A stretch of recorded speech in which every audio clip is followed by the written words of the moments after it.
नमस्कार दोस्तों, हमारे YouTube channel the right way में आपका स्वागत है। और आज का जो टॉपिक है बहुत ही इंटरेस्टिंग टॉपिक है। आप इसको एग्जाम की दृष्टि से ले सकते हैं या नॉलेज की दृष्टि से ले सकते हैं। हमारा जो लास्ट वीडियो था संविधान के ऊपर, उसका काफ़ी अच्छा रिस्पॉन्स मिला था और कमेंट्स वगैरह थे, बहुत ही अच्छे थे, सुझाव भी बहुत लोगों ने दिया, तो जिसका मैं इम्प्लीमेंट करने की कोशिश करता हूँ। आज का जो हमारा टॉपिक है विधायिका, वो भी संविधान से रिलेटेड टॉपिक है और एग्जाम की दृष्टि से अगर देखते हैं तो इससे बहुत सारे क्वेश्चन कई कंपटीशन एग्जाम में पूछे जाते हैं। वो चाहे लोकसभा से रिलेटेड हो या राज्यसभा से रिलेटेड हो या पार्लियामेंट से रिलेटेड हो या राज्य की विधानमंडल से रिलेटेड क्वेश्चन हो, क्योंकि आपको पता है कि विदाउट राज्य व्यवस्था के तो राजनीतिक विज्ञान वो अधूरी है। ठीक है, आज का जो हमारा टॉपिक है वो विधायिका। तो विधायिका में आज हम पढ़ेंगे भारत का संसद, लोकसभा, राज्यसभा और राज्यों के विधानमंडल यानी विधानसभा और विधान परिषद। बहुत ही शॉर्ट वीडियो है, छोटा वीडियो है, लेकिन उस पर बहुत सारे क्वेश्चन है, बहुत सारे डाउट्स है, वो हमारे क्लियर हो जाएंगे।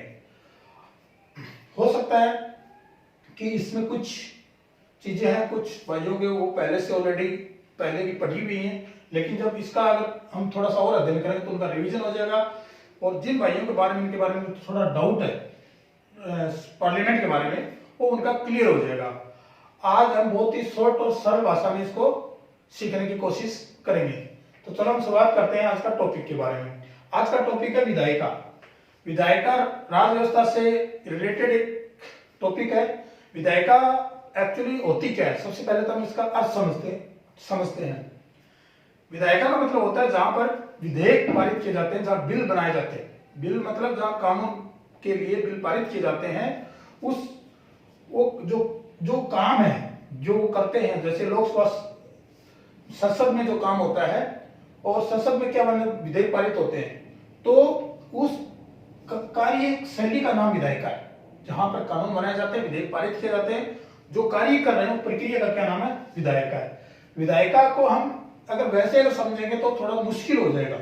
ठीक है, थोड़ा सा कॉम्प्लिकेटेड है ये टॉपिक, लेकिन हम इसको थोड़ा सा इजी वे में समझने की कोशिश करते हैं। हम इसको क्या करते हैं, डिवाइडेशन कर लेते हैं। क्या करते हैं, इसका डिवाइडेशन कर लेते हैं। क्योंकि जब बात आती है सेंट्रल गवर्नमेंट की और स्टेट गवर्नमेंट की, क्योंकि आपको पता है कि जो विधायिका है वो दो प्रकार की होती है, एक संघ में चलती है और एक राज्यों में चलती है। अब सबसे बड़ा कंफ्यूजन तो ये होता है कि सबसे पहले हम समझने में एक मतलब बहुत ही पजल हो जाता है कि एक्चुअली राज्यसभा क्या है, लोकसभा क्या है, विधानसभा क्या है, विधान परिषद क्या है। बहुत सारे स्टूडेंट को इस बारे में पता भी नहीं होगा कि राज्यसभा कहाँ होती है और विधान परिषद कहाँ होती है। तो आज हम वो डाउट क्लियर करेंगे। राज्य ये इसको विधायिका को हम क्या करते हैं, दो भागों में बांट लेते हैं। विधायिका जो का टॉपिक है वो भारतीय संविधान के अनुच्छेद 76 में डिफाइन किया गया है। कौन से में, 76 में आप पढ़ सकते हैं संविधान में जाकर के। उसमें 76 अनुच्छेद 76 में विधायिका के बारे में डिटेल से पूरी विवरण के साथ बताया गया है। इसी को अगर हम पार्ट वाइज डिवाइडेशन करते हैं इसका, तो पहले इसमें आता है संघीय विधायिका, संघीय विधायिका, और दूसरी जो आती है वो है राज्य विधायिका।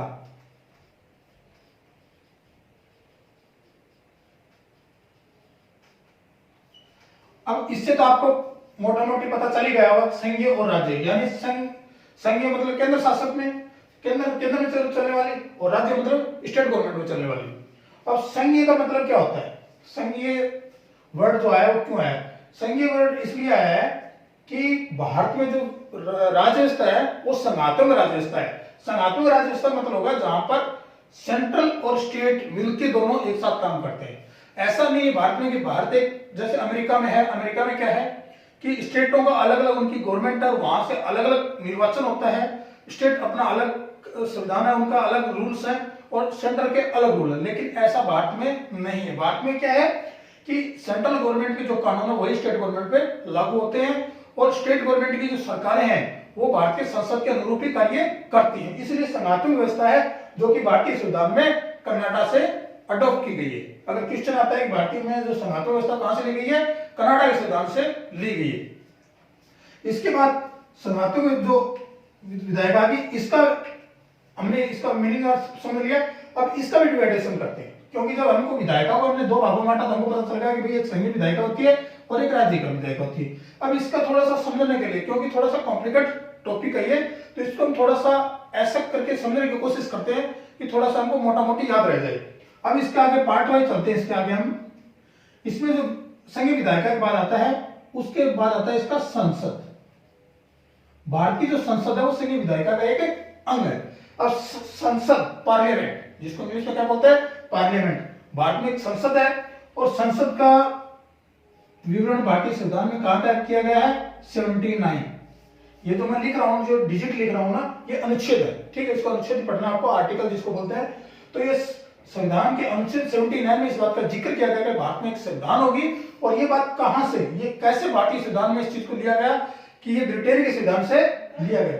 भारत की जो संसद है वो ब्रिटेन के संविधान से ली गई है। और ब्रिटेन का संविधान में इस बात का जिक्र है कि एक संसद होगा, संसद में क्या क्या पार्ट अंग होंगे, उन्हीं चीजों को इसके बारे में बताया गया। अब देखिए, भारतीय जो संसद है इसको भी 3 अंग है। भारतीय जो संसद है उसके कितने अंग हैं, 3 है। मतलब उसके 3, जिसके जो 3 स्तंभ है, स्तंभ के ऊपर एक संसद खड़ी। मतलब इसका जो निर्माण होता है संसद का, वो 3 भागों से होता है। पहला जो इसका भाग है वो है राष्ट्रपति। राष्ट्रपति। दूसरा जो भाग है वो है राज्यसभा।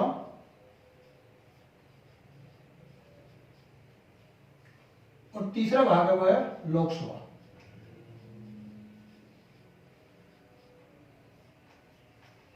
ठीक है। संसद 79 भारतीय अनुच्छेद के अनुसार संसद का निर्माण होता है। और संसद, जो भारतीय जो संसद है उसके भी 3 स्तंभ है।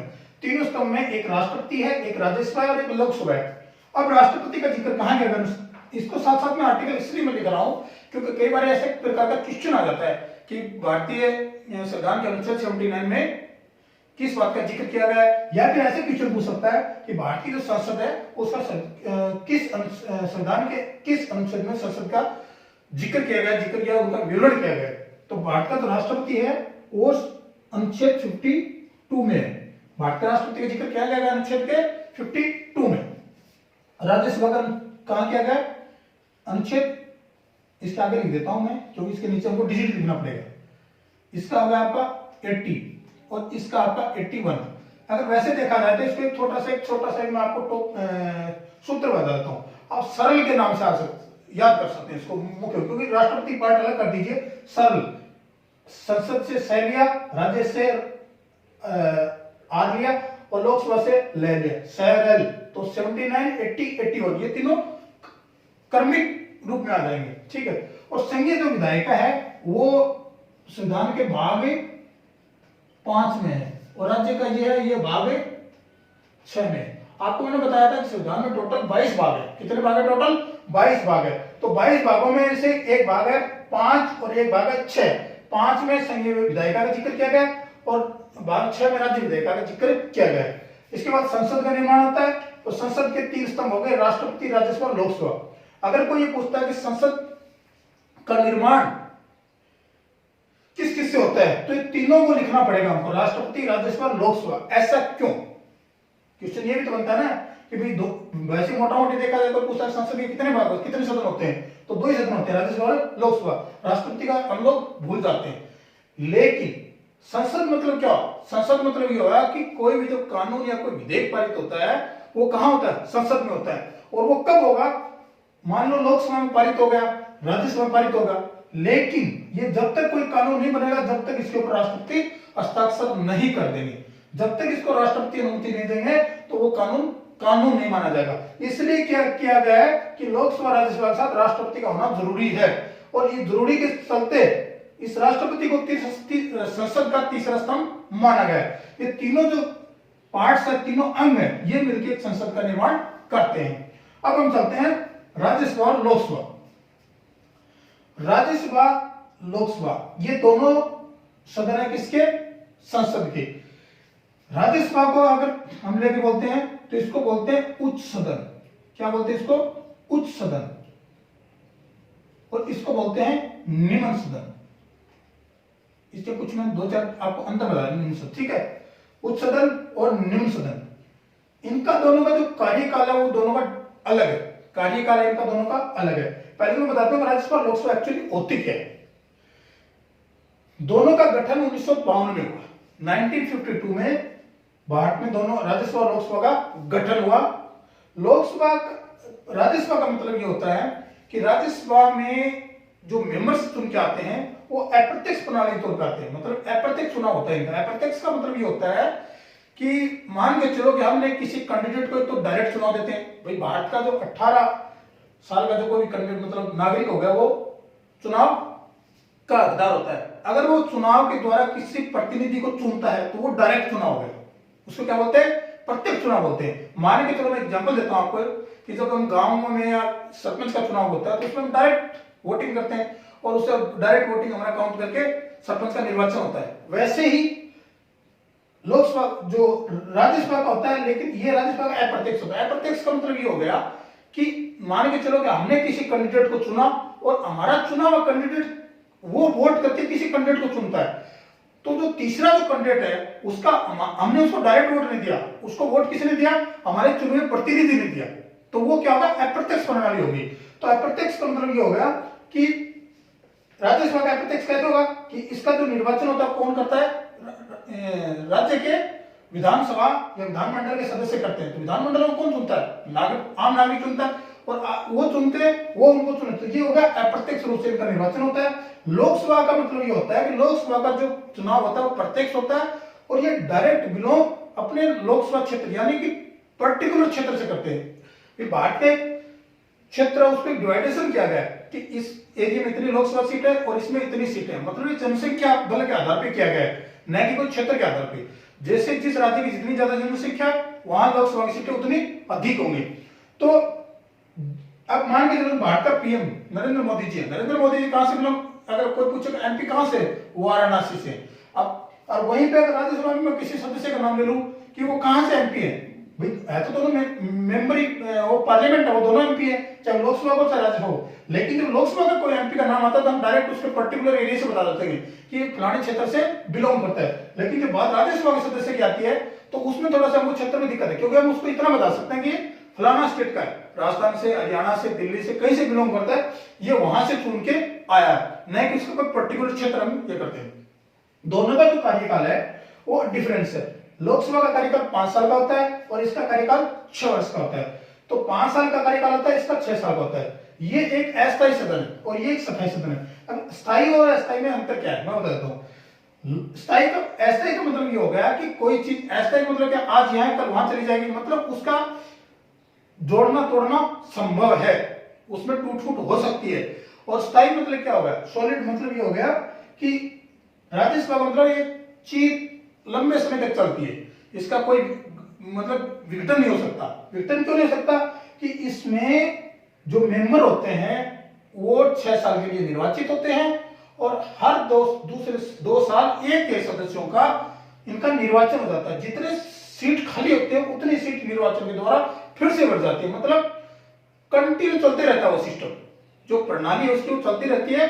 आज मान लो 2 साल बाद मेरा 6 साल हो गया, मैं चला जाऊंगा, कोई दूसरा मेरी जगह आ जाएगा, उसके बाद कोई दूसरा और आ जाएगा, उसकी जगह आ जाएगा, मतलब ये कंटिन्यू, उसमें जो वैकेंसी है जितनी ऑथराइज्ड वैकेंसी है उतनी फिलअप रहती है एट ए टाइम, उसमें कमी नहीं होती। लेकिन लोकसभा में इसका विपरीत है। लोकसभा का क्या होता है, 5 साल के बाद लोकसभा का भंग हो जाती है। भंग का मतलब हो गया, सरकार जैसे मान के चलो आज मोदी जी की सरकार है, 14 में बनी, 19 तक उनकी गवर्नमेंट चली, 19 तक गवर्नमेंट, 19 में दोबारा चुनाव हुए, तो कुछ पीरियड के लिए वो सरकार वहां से अपदस्थ हो गई थी। मतलब जब तक चुनाव नहीं हुआ, उसका रिजल्ट नहीं आया, तब तक लोकसभा काम नहीं कर रही थी। उसके बाद चुनाव हो गया, रिजल्ट आ गया, उसके बाद लोकसभा का गठन हुआ और गठन होने के बाद उसके बाद एक हमारा जो लोकसभा दल का नेता उसको पीएम बनाया गया। तो ये क्या हुआ, अस्थायी सदन हो गया। तो मोटा मोटी अगर देखा जाए दोनों में अंतर, तो ये उच्च सदन है, ये निम्न सदन है, इसका अस्थायी सदन है, ये स्थायी सदन है, इसका कार्यकाल 5 साल का है, इसका कार्यकाल 6 साल का है। समझ में आ गया। लोकसभा का जो दल का नेता होता है, वही भारत जो होता है वो देश का प्रधानमंत्री बनता है। बहुमत दल का प्राप्त, मेजोरिटी जिस दल की होती है उसका नेता क्या बनता है, प्रधानमंत्री बनता है। अब बात करते हैं इसमें सीटों का कि कितने सीट कहां से आती है और कितनी सीट कहां से। इसके बारे में अगर फिर भी कोई डाउट रह जाता आपको कि राज्यसभा लोकसभा में अगर आपको ठीक से समझ नहीं आया तो इसके बारे में हम एक अलग से वीडियो बनाएंगे। राज्यसभा पे एकदम पर्टिकुलर वीडियो बनाएंगे और लोकसभा बनाएंगे। इसका एक बारीकी से इसका अध्ययन करेंगे कि एक्चुअली उसका चुनाव कैसे होता है, चुनाव प्रणाली क्या है, अप्रत्यक्ष क्या है, प्रत्यक्ष क्या है, उसका पूरा डिटेल। जैसे आज हम इसको विधायिका क्लियर करेंगे वैसे एक दिन दोनों को इनको अलग अलग क्लियर करेंगे।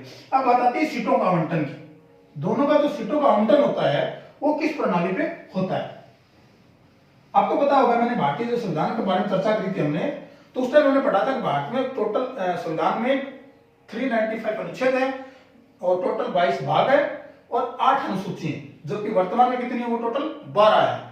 उसी अनुसूची में एक अनुसूची है 4, सीरियल नंबर 4 पे एक अनुसूची है, चौथी अनुसूची जिसको बोलते हैं, उसमें राज्यसभा की सीटों का विवरण किया गया। राज्यसभा की सीटों क्या गया, उसमें डिटेल्स दी गई है कि कौन से स्टेट से कितनी सीटें आएंगी और कौन से मतलब यूनियन टेरिटरी जिसको केंद्र शासित प्रदेश बोलते हैं वहां से कितनी सीटें आएंगी। अब बात करते हैं इसकी।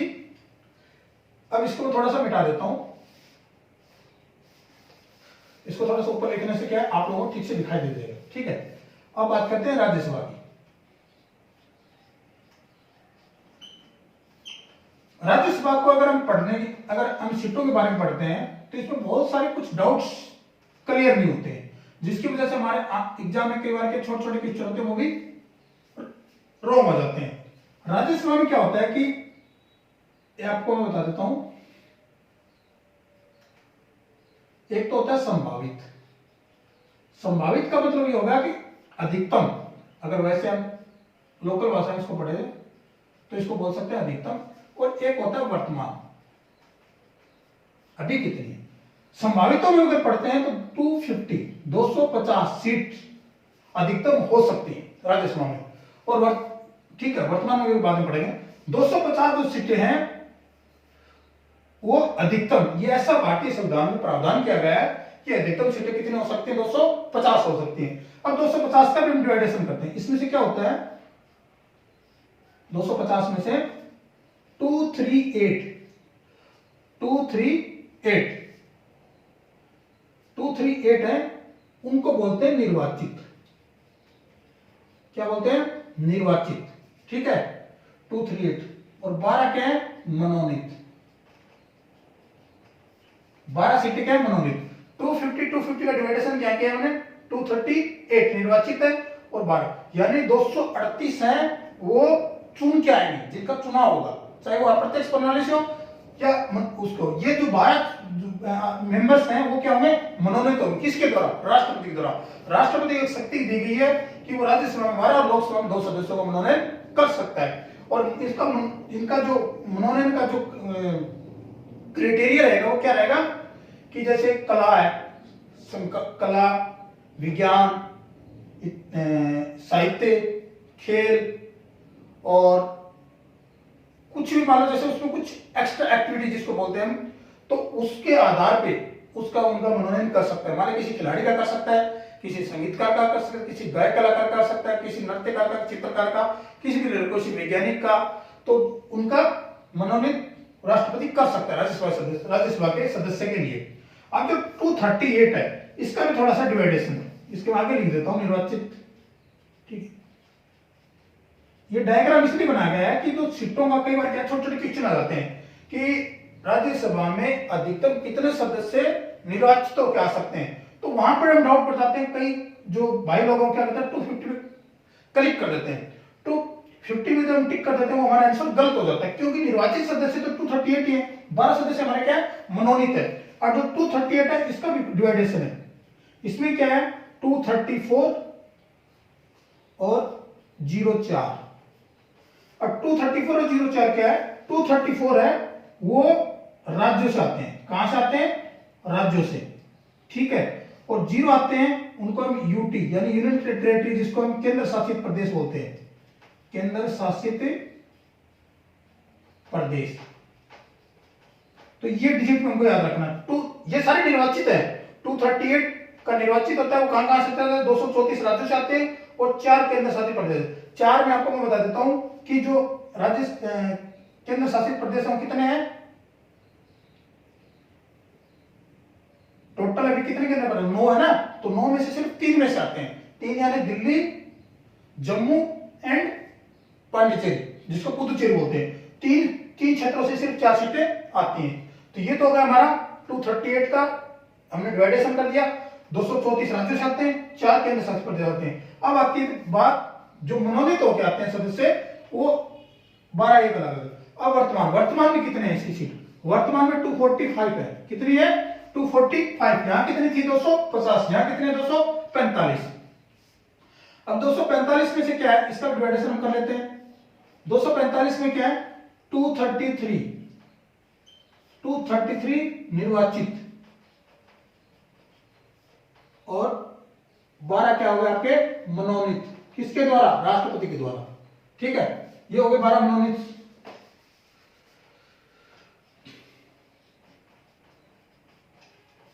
ये हो गए 12 मनोनीत। अब तो 233 जो निर्वाचन आते हैं, सेम वही पर वही कंडीशन है इसका भी। इसका क्या है? 229, 229 और 4, यानी टोटल 233 हो गए ना। ये कहां से आएंगे? राज्यों से आएंगे। और ये कहां से आएंगे? यूटी, यूनाइटेड टेरिटरी, केंद्र शासित प्रदेशों से आएंगे। ये निर्वाचन होना है इनका, और 12 मनोनीत हो गए। टोटल कितना हो? 245 और 250। अब बात आती है इनके डिफरेंस की। इनका डिफरेंस कितना रहेगा? 5 का। जब संविधान में 250 बताया गया तो 245 क्यों क्या आते हैं? एग्जैक्ट क्वेश्चन उठना भाई। जब 250 बताया गया तो 245 क्यों? आपको पता होगा कि भारत का एक कुछ क्षेत्र है जिसके ऊपर पाकिस्तान का कब्जा है, जिसको पाक अधिकृत कश्मीर बोलते हैं, जम्मू कश्मीर। तो वो भी अगर उस जब भारत का जो संविधान बना था उस टाइम क्या हुआ था कि वो क्षेत्र था, वो भारत उसके अनुरूप ही उसका हमारा बंटवारा जो हुआ था सीटों का। तो उस 1952 में जब इनका गठन हुआ था राज्यसभा, तो वो क्षेत्र भारत में सम्मिलित था। ठीक है, उस टाइम तक उसका कुछ फैसला नहीं हुआ था। तो वहां से 5 सीटें हैं। ये दोनों का डिफरेंस लोकसभा राज्यसभा दोनों में 5-5 सीटों का लोकसभा राज्यसभा में अंतर आता है। आपने देखा होगा लोकसभा में 550 है, लेकिन वहां 545 का निर्वाचन होता है, और यहाँ भी 250 है लेकिन 245 का ही निर्वाचन। जो 5 सीटें पीओके के लिए। ठीक है, वो चीज जब उसका फैसला होगा इन फ्यूचर में, तब उनका कोई डिसाइड निर्णय लिया जाएगा। तो ये होगा राज्यसभा का सीटों का आवंटन। मैंने आपको बता दिया कि 250 अधिकतम हो सकती है, वर्तमान में 245 है। 250 में से 238 का निर्वाचन होता है, अधिकतम निर्वाचन होता है। 12 मनोनीत निर्वाचन जो होता है वो 234 आते राज्यों से, 4 केंद्र शासित प्रदेश में। लेकिन वर्तमान में टोटल 245 है, 233 का निर्वाचन होता है, 12 मनोनीत होते हैं। 233 का निर्वाचन और 229 राज्यों से आते हैं, और 4 यूनियन टेरिटरी से आते हैं। अब हम देख सकते हैं लोकसभा। ठीक है, थोड़ा टॉपिक को जल्दी क्लियर करेंगे क्योंकि वीडियो लंबा हो जाता है थोड़ा सा। ठीक, अब बात करते हैं लोकसभा की सीटों की। ठीक है, लोकसभा की जो सीटें हैं वो कितनी है टोटल? आपको पता होगा 550 प्लस 2। ठीक है, ये 550 प्लस 2 क्यों है, इसका भी मैं आपको अर्थ बताऊंगा। 550 सीटें वो अधिकतम हो सकती हैं। जैसे राज्यसभा में मैंने 250 सीटें थी, वैसे ही लोकसभा में कितनी सीटें हो सकती है? 550 सीटें हो सकती हैं।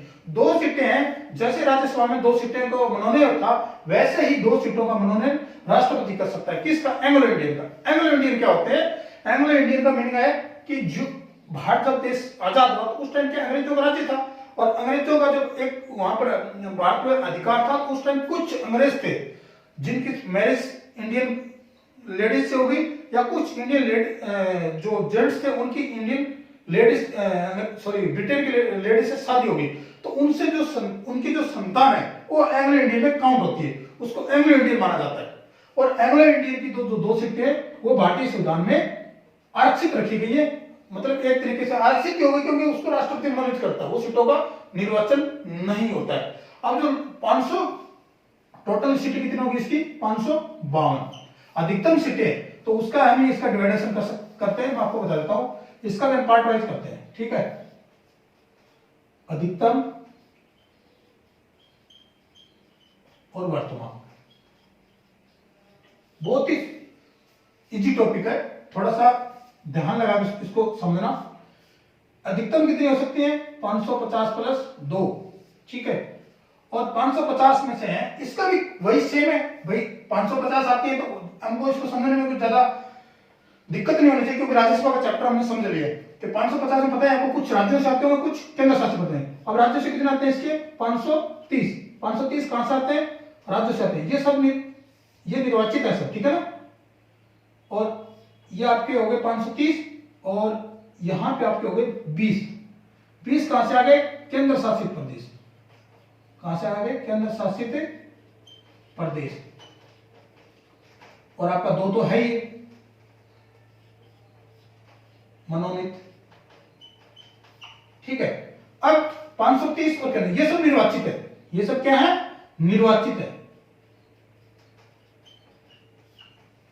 अब जो निर्वाचन इनका हो जाता है तो क्वेश्चन किस प्रकार से पूछ लेता है कई बार कि भारत लोकसभा में अधिकतम कितने सदस्य निर्वाचित होके आ सकते हैं। अगर वैसे अगर देखा जाए तो अधिकतम कितने निर्वाचित सदस्य होके आ सकते हैं? 550। 550। और ये पूछ ले कि केवल राज्यों से कितने सदस्य निर्वाचित होकर आ सकते हैं? तो 530, क्योंकि केंद्र शासित के 20 सदस्य हैं। मनोनयन कितने का है? 2 का। कौन? Anglo Indian. कौन? Anglo Indian. एंग्लो इंडियन आपको मैं बता ही दिया। वर्तमान में कितने हैं? 545। वर्तमान में कितने हैं? 545। 545 का डिवाइडेशन किस है? कैसे है? 543 प्लस 02। 543 क्या है? निर्वाचित है, 2 के मनोनीत है। किसके द्वारा? राष्ट्रपति के द्वारा। कौन? Anglo Indian. और 543 में का डिवाइडेशन जब हम करते हैं तो इसका आ गया आपका 500, ये आपका इधर ले लीजिए 13 और ये ले लिया आपका 530। ठीक है, 530 कहां से आपके आ गए? राज्यों से आ गए। कहां से आ गए? राज्यों से। और ये कहां से आ गए? केंद्र शासित प्रदेश। कहां से आ गए? आपके केंद्र शासित प्रदेश। ठीक है, इसमें भी मैं थोड़ा सा डिवाइडेशन कर देता हूं। केंद्र शासित में कहां से ज्यादा आते हैं? 7 केवल दिल्ली से आते हैं और बाकी जो 6 आते हैं वो अन्य केंद्र शासित प्रदेश से आते हैं। अन्य केंद्र शासित प्रदेश। ठीक है, इसको थोड़ा सा समझ लें दोबारा एक बार। 545 वर्तमान में लोकसभा सदस्य हैं, 543 का निर्वाचन होता है। ये सब निर्वाचित है। ये सब क्या है? निर्वाचित है। ठीक है, ये भी निर्वाचित है और ये भी निर्वाचित है। 545 से 543 का निर्वाचन होता है। 543 का डिवाइडेशन जब करते हैं तो 530 राज्यों से निर्वाचन हो जाते हैं, 13 केंद्र शासित प्रदेश है। 530 प्लस 13 543, 2 कहां हो गए आपके? मनोनीत। 2 क्या हो गए? मनोनीत। कौन? Anglo Indian. किसके द्वारा? राष्ट्रपति के द्वारा। ये साथ साथ में क्लियर करना है, एंग्लो इंडियन। अब जो बात आती है कि टोटल 552 है, ये 552 ही क्यों है? बात यहां भी सही है। ये भी जनसंख्या पर डिपेंड करता है। जनसंख्या पर डिपेंड कैसे करता है कि जब 1952 में जब गठन हुआ तो उस टाइम पहली जो लोकसभा थी उसमें 497 सीटें थी। पहला जो गठन हुआ तो उसमें 497 थी, लेकिन इसको निर्धारण किया गया था जनसंख्या का आधार पर करके, और इसको क्या किया था? यहां से 500 फिक्स किया था। कितना फिक्स किया था? कितना सीट किया था? 500 फिक्स किया था। लेकिन जैसे जैसे जनसंख्या बढ़ती गई वैसे वैसे सीटों का आगे बढ़ता गया।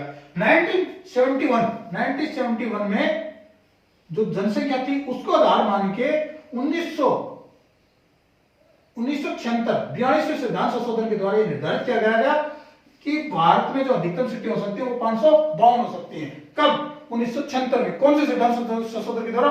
42वें संविधान संशोधन के द्वारा निर्धारित किया गया कि भारत में जो लोकसभा सीटें अधिकतम 550 और राज्यसभा सीटें कितनी हो सकती है? 550 250 हो सकती हैं। लेकिन यहां भी कुछ दिक्कतें आ गई। दिक्कतें क्या है? कुछ पार्टियों ने मतलब पॉइंट रेस करना शुरू कर दिया कि जैसे जैसे जनसंख्या बढ़ रही है उसके हिसाब से वो बढ़ाई जाएगी, बढ़ा दी।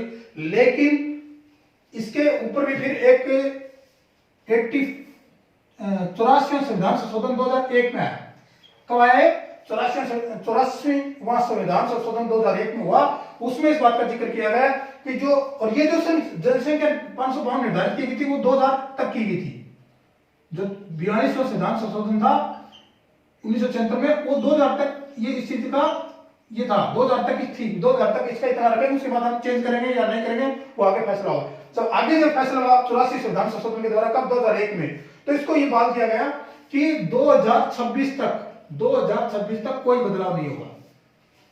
2026 तक किसी भी सीट ना राज्यसभा में ना लोकसभा में कोई बदलाव नहीं होगा। उसके बाद इसका निर्णय लिया जाएगा कि बढ़ाना है घटाना जो भी करना है वो 2026 के बाद ही होगा। तो इस चीज को ध्यान रखना है। अभी जो हमारी सीटें कब तक, कौन से साल तक नियमित रहेगी? 2026 तक। तो ये तो हो गया आपका राज्यसभा और एक लोकसभा का सीटों का निर्धारण। अब हम चलते हैं राज्य विधायिका की तरह, ठीक है, क्योंकि हमने जब संघीय विधायिका पढ़ी थी, राज्य विधायिका भी हम पढ़ते हैं, ठीक है, राज्य विधायिका। ये कौन से भाग में? 6 में। संविधान का भाग 6 में इसका विवरण किया गया, ठीक है। राज्य विधायिका में होता है विधानमंडल। क्या होता है? विधानमंडल। और विधानमंडल के